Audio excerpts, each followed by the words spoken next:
Welcome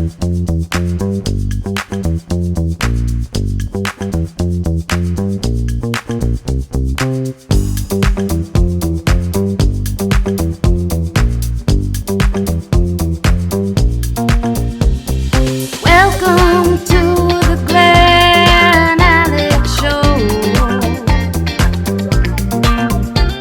where your health matters, set your mind, let it flow.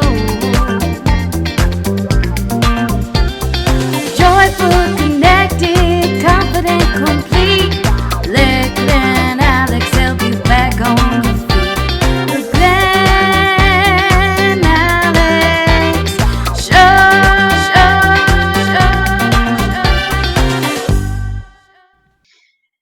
Hello, world, and welcome back to the Glen Alex Show.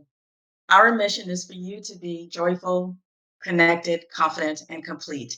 The life experience we call wealth, WELLTH, which is health plus other riches.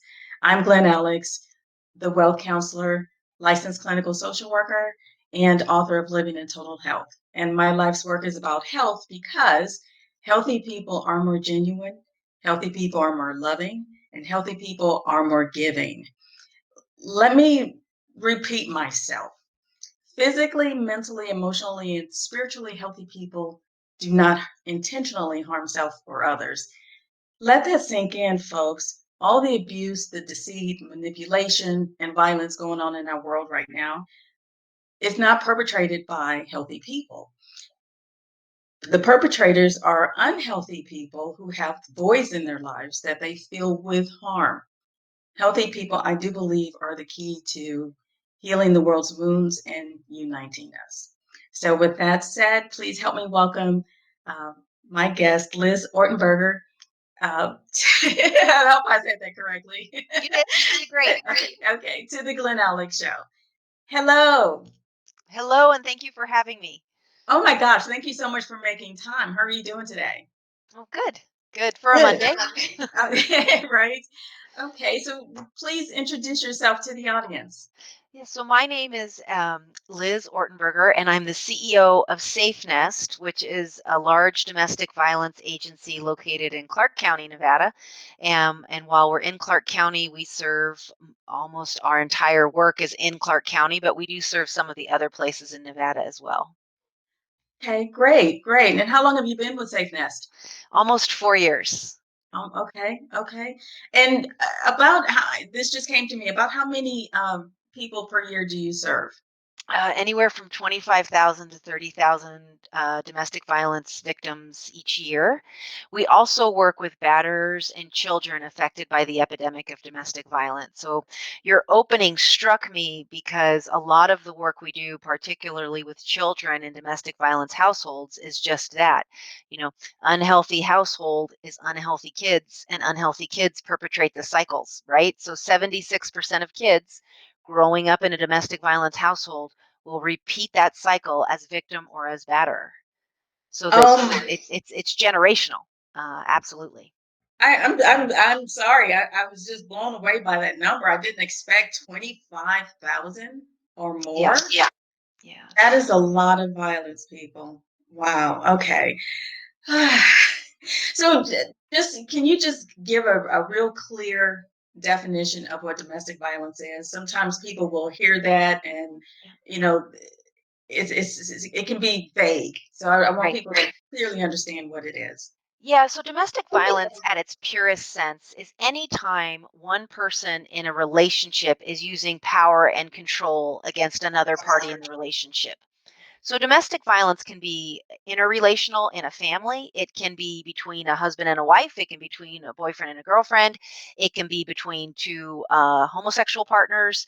It can be between an adult child to their elderly parent. There are all kinds of ways that that power and control model will show itself, but that's the root. It's using power and control to coerce another party into doing what it is you want, and that can be emotional, physical, or psychological.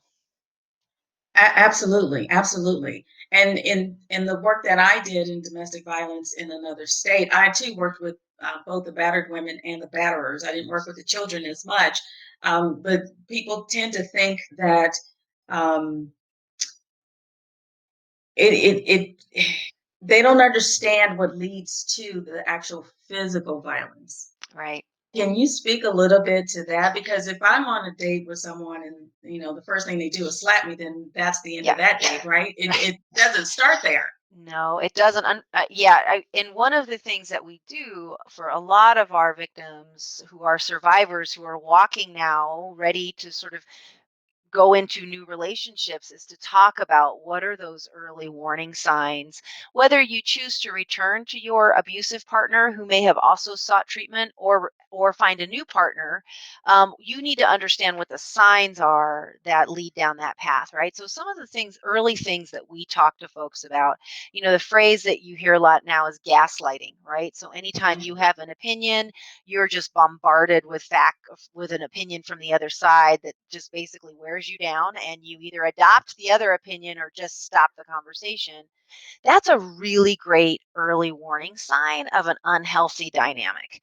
And really, so much of what we see in domestic violence, we'll hear our victims, particularly in our victims group, say, well, it was just an argument that got out of control. Well, no, it was a place where you were standing up for yourself and having an opinion and a point of view, and your partner couldn't accept that, and he or she started to abuse you. That's not an argument that got out of control. That is someone trying to exert a power and control dynamic to get you to be in lockstep with them. So those are the kind of early warning signs. Are you taken seriously? Do you have an opinion? Are you valued? If you do something like lose your car keys, how does that go down? Is it, shared partnership in that you're both looking for them? Or is it, I can't believe you were this stupid and you couldn't find your car keys? Now, those are early indicators of relationships that may be ultimately very healthy as well, but it's the way that it escalates. And what we really talk about, and you'll hear victims who are walking that path of becoming survivors talk about, is that quiet stripping away of the person that you were. So you start to look for those other larger warning signs, which is isolation from family and friends, which can be compacted by the fact that those that are close to you, that love you, that see your life maybe going into this unhealthy dynamic, maybe saying negative things about the person that you've chose to have in your life. He or she may be saying, look, they don't like me. They're trying to Mhm. turn you against me, right? So all very complicated dynamics. What I tell folks, and when my counseling staff works with folks on, is you got to check in with you, right? Really check in with you. Don't make excuses for people in your life. How are you feeling? Are you fulfilled? Did you like how that went down? And if you didn't like how that went down, is this a relationship where you can sort of say, hey, I'm unhappy with how that argument went? I feel unheard. And if you did say that, how would that manifest itself? So those early warning signs are the places where you can choose to off ramp.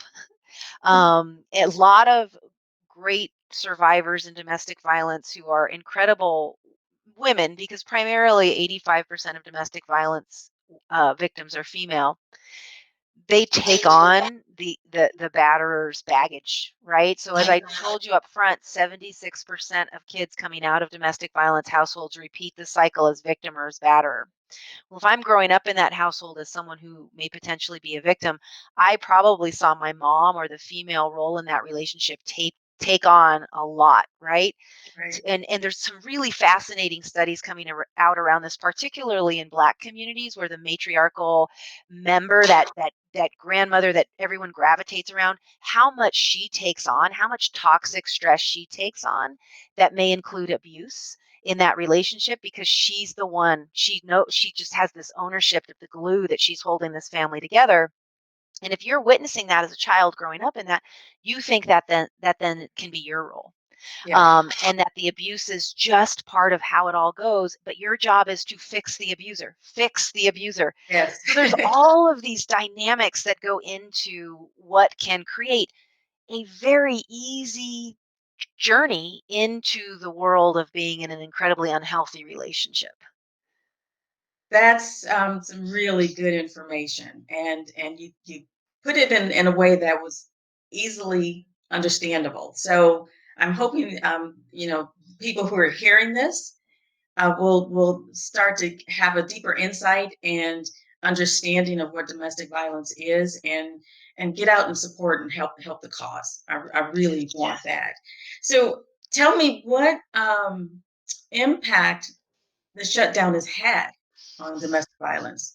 Right. So I always preface this by saying I am so incredibly proud of SafeNest as an agency because COVID hit and it wasn't, oh my gosh, we have to figure out how to limit services and keep its staff safe. It was, how do we grow as big as possible because the need this is going to create in our world is going to be massive. And Okay. so with the board of directors support, and we got CARES Act funding, PPP loans, we had some great large donors come to the table. We really expanded our footprint. So what happened in Clark County, Nevada is the Shade Tree, which works with homeless women and children and has some overlap into domestic violence, and Safe House, that's a smaller agency in Henderson that runs a shelter. They both greatly reduced their service capacity. So we started to get their overflow. That was one instance of like, oh gosh, we're going to need to really increase our bed count here. The other thing that happened is, so anytime you have a disaster in a community, we saw this after the October 1 shooting. We see this in communities where there's a hurricane or an earthquake or wildfires, any massive stressor. All of the folks that are prone to using violence, so all the potential and people that have battered before, they are all triggered by this stress at the same time. So this stuff doesn't create a batterer, but it can absolutely bring it out and enhance battery within a relationship. The other thing that happens in these highly stressful environments is the economy. So we started to see recession-like behavior, which is another time financial stress is one of the leading causes of abuse in relationships because it's that compounded stress. So we have the situational stress, the economic stress, and then we asked you all to stay home together. So we created this just perfect storm for domestic violence to go through the roof. So when all of that happened, we have a response program with our Metro Police Department where we send volunteer advocates out on calls, of domestic violence 911 calls, where an arrest is made or there's probable cause for an arrest. We expanded that program to an even larger footprint, and we added an entire hotel component to our shelter so that we could deal with the increase of bed nights that we were going to need even when our main campus is full. And Okay. we've been doing that throughout. There is nobody that is in a lethal situation that is not found shelter with us from a domestic violence perspective. So all of that has been, I have the privilege of being the CEO, but I have an incredible staff of 81 who work for me, who are the ones putting the mask on and going on a 911 call. They're the ones sitting in the hallway at the shelter watching 3 little kids while mom gets treatment for her broken arm or black eye. They are doing this incredible work in such a larger scale, and they're doing it so well. So I'm very, very proud of the agency. I wish we weren't in this situation. I wish domestic violence normally wasn't high, but we're high here in Clark County. We are the 4th most dangerous place in the country for women being murdered by men related to domestic violence. Really? Yeah. Now, our Metro response program is bringing the DV homicide rates down because we're connecting victims with services much earlier in their cycle of violence. But yeah, we are a high domestic violence homicide community to begin with, and then we add the layers of complexity in the pandemic. We say here, we're the epidemic inside the pandemic, right? We are that and my PR department and a lot of our media partners have done a great job of making sure we're not forgotten in this space because it would be Okay. easy to not be talking about domestic violence, but we've done a lot of media during this time, which has been good.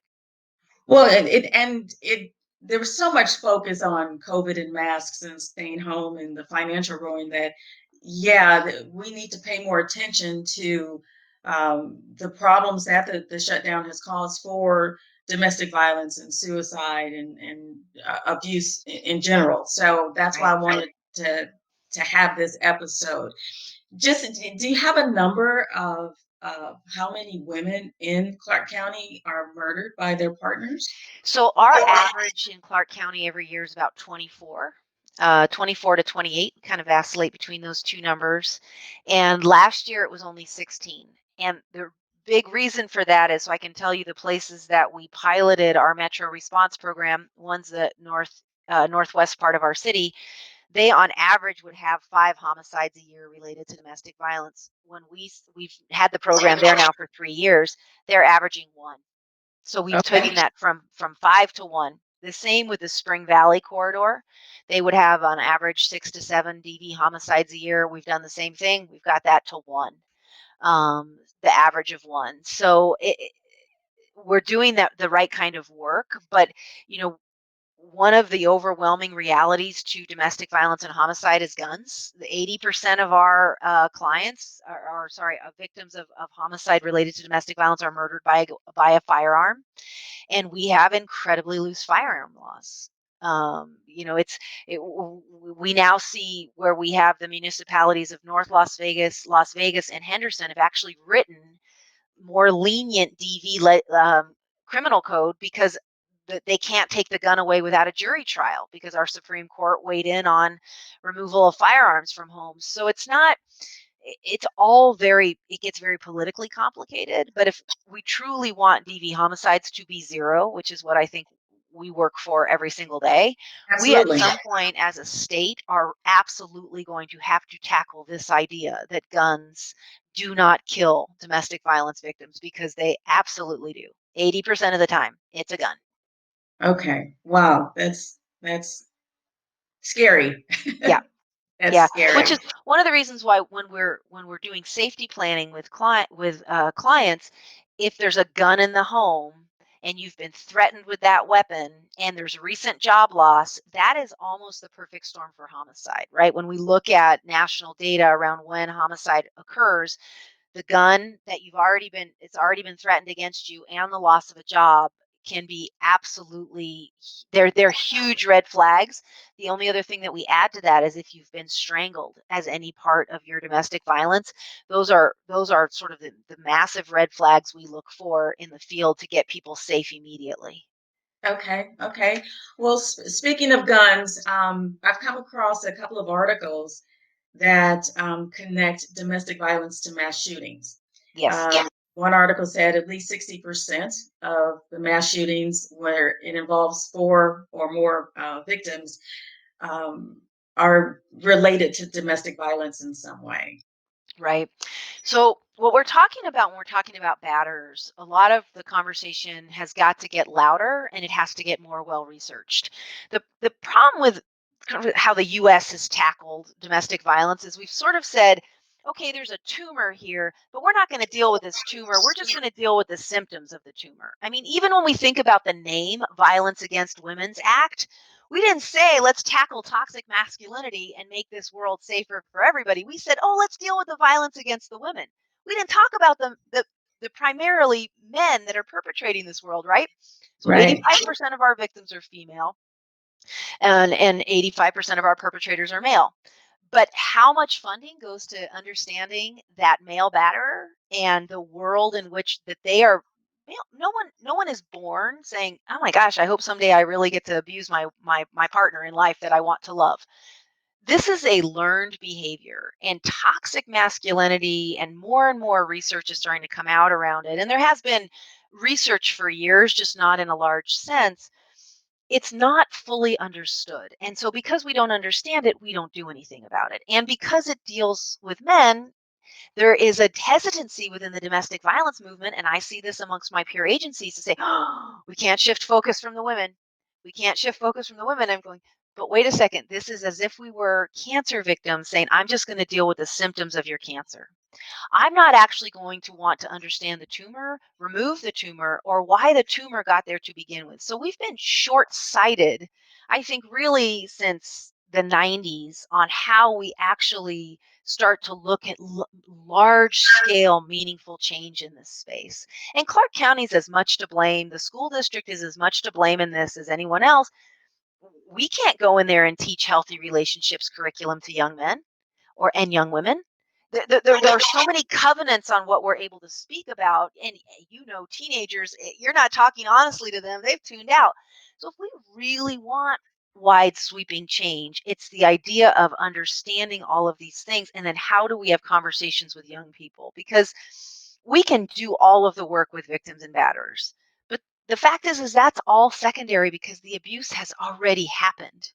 Imagine if we could be having these conversations in our schools well beyond, so a young woman at 13 or 14 would know that your boyfriend telling you that you need to have sex with him because that's part of your duties is not a healthy relationship. What would it look like differently if we really were having these honest conversations with young people? Because I'm telling you, that's what they're dealing with. And they, without clear guidance, and 76,000 of our kids are living in households where domestic violence is happening. They don't have clear guidance. So Well, we're discrediting that group. Yeah, that's that to me is absolutely ridiculous that we don't focus on the mindset of the batterers.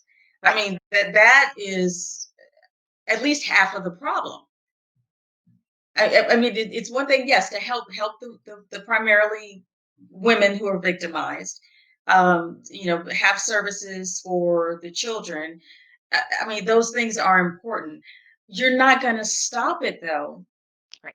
if you allow the mindset to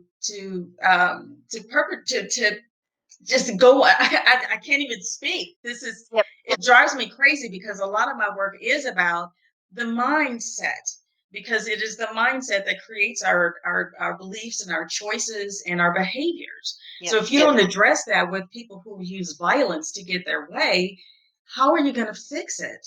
Right. Right. And, so 18,000 court cases hit Clark County court systems every year for domestic violence.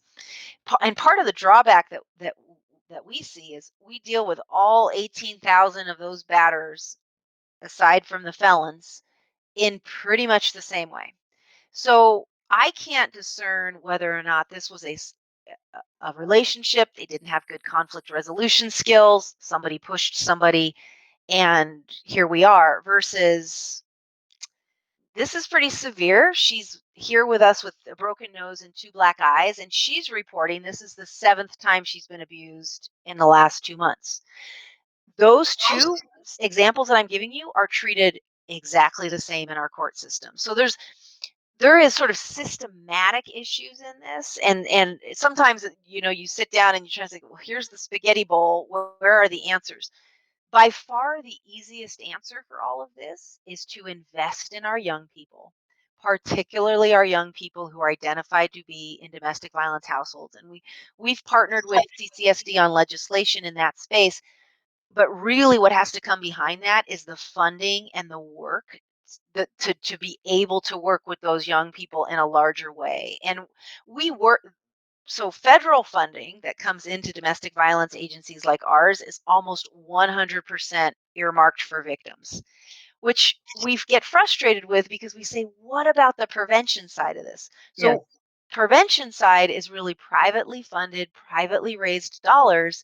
And I'm telling you, for every $1 we invest in a child for prevention, we are saving thousands of dollars in working with that child as a batterer or as a victim, not only at our agency, but as a society, right? So that's really when we push for private funding and things like that. It's these are the places where the system, the grant funding falls short of actually dealing with the entire epidemic. Okay. Wow. Okay, this is more than I thought I would get, but I'm so happy to hear it. Thank you. So, with the shutdown and loss of employment, I'm pretty sure your donations have gone down. Um, We've been, so the one area that we've lost significant funding is marriage license. So most folks don't know, but a portion of every marriage license, a portion of that fee set aside to fund agencies like SafeNest doing this work in the state of Nevada. It's fantastic fund. Our portion of that fund is normally $1.2 million a year. This year it was zero point 0.2. So we lost $1 million in funding, that we are trying to recoup. Now, we run not only are we a nonprofit, we run a good business here. So we're doing all of the right things to fill that gap. But you're absolutely right. I mean, donations are down, and it's a tough time for people, and we understand that. Unfortunately, we're in one of these spaces where your revenue is down, but your client base is massively increased. So it's how do we bridge that gap? Yeah. Right. So is there anything that aside from money, any gifts in kind that you need? Yeah, so you're spot on. Money's always great. And one of the things that SafeNest does as a revenue arm is we run a secondhand business. So we don't have any retail shops, but we collect secondhand things. We sort through them to keep what we might need for clients, but then the bulk of it gets monetized through savers. So we are happy to come to people's homes and pick up their gently used goods. We don't do furniture. I like to let people know that, but as folks are cleaning out their closets or all those kinds of things, they can just go to safenest.org and you can fill out a little form there. It tells you when we're going to be in your neighborhood and you're set to go, and you just leave the bags out and a truck comes by that day and picks them up. That's immensely helpful. We're getting into the Christmas season, so the holiday season. So we do holiday Christmas. It's really a magnificent thing to be part of. We let the mom shop for the kids, and then we let the kids shop for each other and to shop for mom. And we do that all through donated items, and we do it at our warehouse. And then once our client base is done, we open it up to lots of other nonprofits. So anything our clients haven't needed, we share that wealth with the nonprofit community. So if folks are interested in being part of that, they certainly can reach out to us through safenest.org as well on the contact us and say, I'd like to help. I'd like to help with the holiday drive. But beyond that, it's we have a 5K going on right now, so people can register for the 5K. That's really helpful. But anything that people can give, either used goods or financially, all of it stays here in Clark County, and all of it funds the work that we are doing to get folks to a better place in their lives, free of violence. So. Okay, amazing work. Amazing work. Thank you so much for what you're doing. What is one nugget that you want to leave everyone with? Yeah, so I will tell you that all of us have people in our circles that are probably suffering from some sort of domestic violence. It just makes sense from a numbers standpoint. If you think there's someone in your circle, you don't have to address it, but don't not address it either. And so what I mean is be a little bit incognito. So what you can say to a friend or family member is, hey, I don't know what's going on. I've noticed a little shift. I've been doing some research or understanding some things differently, but if you ever need me to call 911 or you need me to come to your house, just use the word broccoli twice in a sentence. What we've done there is we've said, I'm here for you. I'm non-judgmental and I don't really know what's happening, but just in case. And I will tell you that someday may save the life of a friend or family member. And that is the way that you can lend a helping hand without going in and grabbing someone and removing them from a relationship, because that won't be the right answer. Just letting people know that you're there is the biggest thing that you can do to help a friend or family member, because they will leave the relationship when they're ready to leave the relationship, and you cannot force it. As much as we'd want to sometimes make that happen. So if anyone is struggling in a relationship and needs to talk to someone, we have a 24/7 hotline. It's 702-646-4981. You can call or text to that number, or you can chat with us from safenest.org. Thank you so much for your Thank time you. and all of the information and the work you and your employees are doing. I will do what I can to get the word out and to help support what you guys are doing. So Perfect. Thank you so much. you are very welcome. You stay well. Thank you for tuning in to this episode of the Glen Alex Show. I hope you found my conversation with Liz from SafeNest enlightening. If you did, please like, subscribe, and share. Refresh your spirit with a nourishing thought. Let me leave you with this nourishing thought. An unknown author said, never forget that walking away from something unhealthy is brave, even if you stumble a little on your way to the door. Let's be clear, there's nothing healthy about domestic violence. Home is supposed to be a shelter, a place of love and nurturing. The tragic truth for far too many people is that home hurts. Love is replaced with punches. Coercion is a substitute for nurturing, and boundaries are violated on every level. It is so past time for us to recognize that domestic violence must be stopped. It is absolutely not okay. Domestic violence domestic violence is not only deadly in the home, it's also deadly in society. Studies are showing that about 60% of the mass shootings involve domestic violence, either by the perpetrator or someone victimized by domestic violence. So domestic violence is a red flag for other violent behavior. So please take whatever resources you can afford to share and support the causes that aim to end domestic violence. And until next time, be well.